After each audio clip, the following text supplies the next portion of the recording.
So the Sierra Leonean program has kind of been in testing phase, looking for product market fit for the last 6 months. It's not sufficient to impose a particular set of program parameters onto a market. You've got to kind of understand what the market is looking for in the numbers. But I can tell you that this week we will naturalize the second batch of 10 families. In terms of overall applicants, I'd say we've had double the number of those applicants, expressions of interest. And of those others, we've probably 5 of them we screened out because they just weren't fit for the program. And the others are still sort of waiting in the pipeline. The first thing that we did was took to market the story that you could acquire permanent residency in exchange for a gold investment. Now, that was a deliberate ploy on our part because we couldn't take a story about special naturalization to market when we didn't know what the program parameters were going to look like. So we entered the market with a PR story and then ultimately realized what the final parameters of the special naturalization program should include. So it's not so much a case of what's the return on investment in gold, and we've had a couple of applicants for PR that have invested in gold, but it was really all about what kind of program features and benefits should a special naturalization program such as we've got in Sierra Leone anticipate for the purposes of ensuring that the program that was designed or was being set up to design for the attraction of direct foreign investment. In Sierra Leone, the government determined that ensuring the special naturalization program was fit for purpose, they needed to give confidence to the new citizens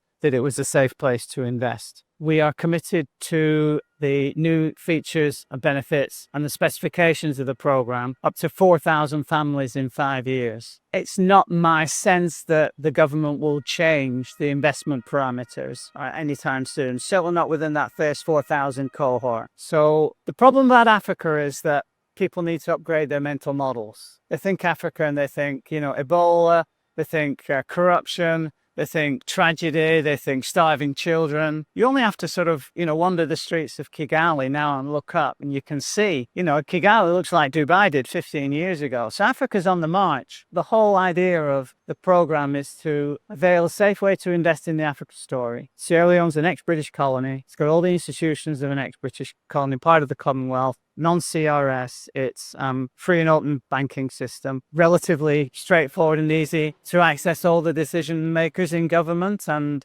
in banking circles, and also entrepreneurs that are active and successful in the economy. And a fundamental part of the program design was us leading delegations 2 or 3 times a year for all intending citizens, new citizens, and other people that are really looking for somewhere to invest safely in Africa through Sierra Leone to come and actually meet the people so they can get the confidence that they need to be able to execute on their foreign direct investment intentions. Sierra Leone will never introduce a citizenship by investment program because the whole citizenship by investment legislation, the instruments that give rise to citizenship, is increasingly coming under attack. However, it is possible under existing Sierra Leone immigration law and amendments to the Citizenship Act in process to enable foreign nationals to naturalize as Sierra Leonean citizens in 90 days on the basis that all of the requirements for special naturalization are met, which are straightforward, all told. You've got to be clean, you've got to have the requisite sort of, high net worth individual financial background, and you've got to be manifestly attractive to the country in terms of, what your CV looks like and what you've accomplished previously. So there is no need for a citizenship by investment program per se in Sierra Leone. The special naturalization instrument, which is